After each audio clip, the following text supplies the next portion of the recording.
Hi everyone, this is Donny. Today I'd like to share one of my latest vegan recipes with you, and that's the plant-based version of my pandan salad.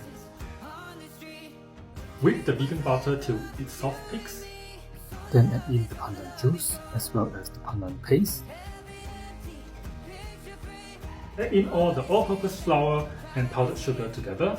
Mix well, and for the extra kick, I would recommend to add in a pinch of salt.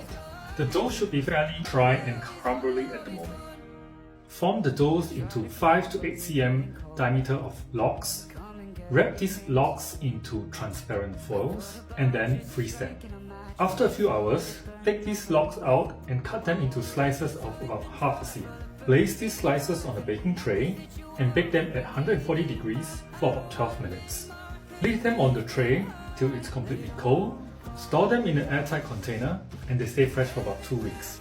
Enjoy, or as the Swiss say, ein guter.